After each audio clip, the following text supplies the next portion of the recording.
Have you ever looked back at a chapter of your life and wondered if only it had happened a little sooner? Maybe the timing was wrong.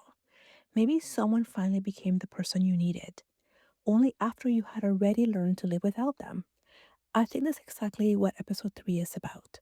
On the surface, this looks like a breakup episode. We watch Ji-yoon struggle with her first love. We see Noah's heartbreaking breakup. We watch the team work tirelessly to perfect the ice sphere. But underneath all of those stories is one question. How much of our lives do we spend waiting for perfect? Today, I want to explore how this episode quietly compares a relationship, a song, and even a sphere of ice. Because I don't think they're separate stories at all. I think they're all telling us the same lesson. So grab your favorite tea and let's dive in. At first, I assumed this title referred only to Yi-yoon. She's emotionally exhausted after seeing her ex again. She's distracted, she makes mistakes, she arrives late. But the more I watched, the more I realized everyone in this episode is sick, not physically, emotionally. Noah is heartbroken. Ji-yoon is carrying years of unresolved grief. Employees are literally developing anxiety related symptoms. Even Siwoo is struggling with his own obsession with perfection. Yet every single one of them keeps showing up to work. The episode isn't saying work is more important than your emotions. It's pointing out something much sadder. Life doesn't pause while we're hurting. Whether we're ready or not, Monday still arrives. What fascinated me most is that this episode gives us three different perfectionists. First, we have her ex. He refuses to release his song until it's perfect. But after watching this episode again, I don't think he was only perfecting the song. I think he was trying to perfect himself. There's a tiny story he tells during the concert that completely changed how I viewed him. He remembers wanting bingsu, but having no money. So he secretly cut out a tiny hole in Ji-yoon's piggy bank and borrowed money from it. The next day, she quietly replaced it with a piggy bank that simply opened. No accusations, no embarrassment. She removed the obstacle. Then he says something that sounds simple, but I think it's actually his confession. One day I'll fill up her piggy bank. I don't think he's talking about money. I think he's talking about becoming someone worthy of everything she gave him. Suddenly, those mysterious trips throughout the relationship take a completely different meaning. We learn he wasn't traveling for fun. He was working part time jobs, trying to survive, trying to fund his music, trying to build a future. And when he disappears for 8 months, he wasn't wandering aimlessly. He was finishing the album he believed would finally prove he was ready. Then think back to the proposal scene. He arrives outside Yu's apartment. He sees the cake sketches. He realizes she's about to propose. Instead of walking through the door, he sends a text saying he's leaving. At first, I thought he was running away from commitment. Now, I'm not so sure. I wonder if he was standing outside thinking, how can I marry her when I still can't even provide the future she deserves? That's a very different tragedy. He wasn't waiting because he didn't love her. He was waiting until he believed he deserved her. Unfortunately, while he was becoming the man he wanted to be, Ji-yoon was learning how to live without him. Then there's Ji-yoon. She wasn't perfecting music. She was perfecting hope. She believed that if she waited long enough, their story would eventually become the future she imagined. Marriage, home, the honeymoon in Hawaii. She wasn't simply waiting for a proposal. She was waiting for certainty. And finally, there's Siwoo. He's also chasing perfection. But unlike her ex, he doesn't disappear while trying to become worthy. He tackles problems head on. The ice isn't clear enough? Improve it. Another obstacle? Solve it. He believes growth happens together. Three perfectionists, three completely different philosophies. This might be my favorite part of the episode. Her ex believes he's giving Ji-yoon the greatest gift imaginable.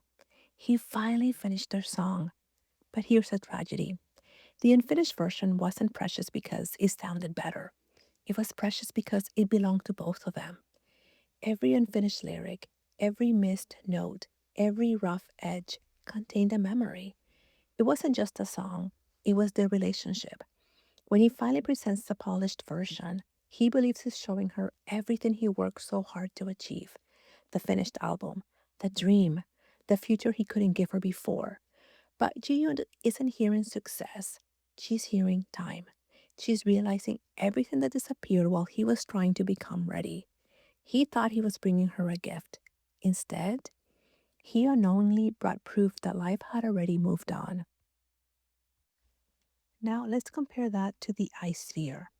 At first, these scenes seem unrelated. One is engineering, the other is romance. But I think they're mirrors. The team keeps chasing perfectly clear ice. Her ex keeps chasing the perfect song. Ji-yoon spent years chasing the perfect future. Everything asks the same question: when is something finally ready? The answer? Maybe that perfection isn't what matters. Timing does. One detail I appreciate is how realistic Ji-yoon feels. For 2 episodes, we've been told she's talented, creative, reliable. Then suddenly, she submits the wrong report, makes mistakes, misses deadlines. It's easy for everyone around her to assume she's underperforming, but we know better. We're watching someone whose emotional world has collapsed. The drama reminds us that sometimes the strongest employee in the room isn't lazy, they're exhausted. There's a huge difference.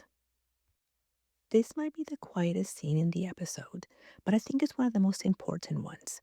Earlier, Ji-yoon was simply a project. On his window, she was listed almost like a business investment. Creativity, communication, potential, everything could be measured. Then, he begins erasing it.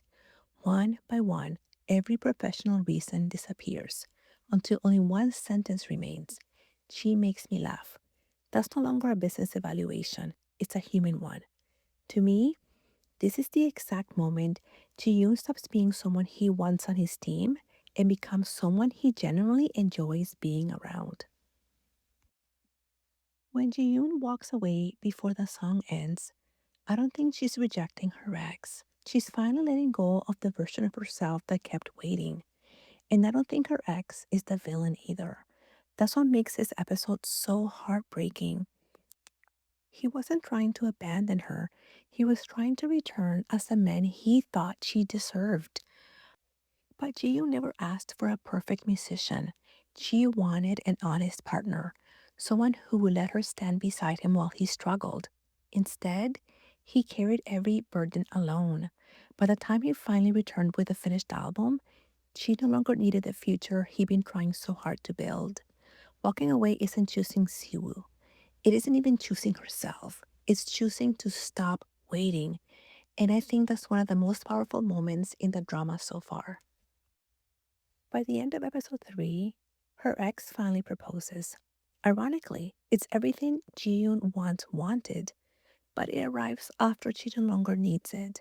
Sometimes the saddest words in a relationship aren't, I don't love you. Sometimes they're, you're too late. For me, episode 3 isn't really about first love. It's about learning that we can't build our future around someone else's timing. Sometimes the bravest thing we can do is stop waiting. Thank you so much for joining me for another Tea House Dive. I'd love to know what you thought.